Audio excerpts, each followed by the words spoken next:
வஹாபி சகோதரர்கள் ஹிலாஃபத் இதெல்லாம் வந்து கடமை இல்லை, எல்லாம் எதுவுமே இது இல்லைங்க. சொல்லும்போது என்ன சொல்கிறாங்கன்னா ரசூலா சொன்னாங்களாங்க.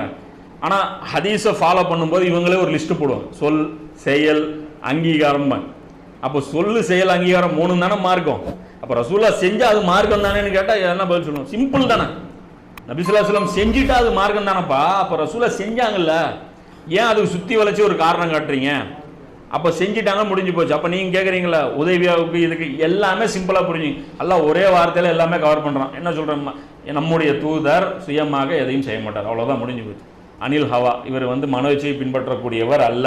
இவர் பேசுவது எல்லாம் வஹியை தவிர வேறு அதுவும் அல்ல. இவர் செய்கிறது, பேசுறது, நிற்கிறது எல்லாமே வஹி. சில இடங்கள்ல மிஸ்டேக் ரசூல்லாவும் பண்ணுவார், அந்த இடங்கள் திருத்தி கொடுக்கப்பட்டுருச்சு. அந்த இடங்கள் இவர் ரசூல்லா எந்த இடத்துல பேலன்ஸ் தவறுனாங்களோ அந்த இடத்துல அல்லாஹ்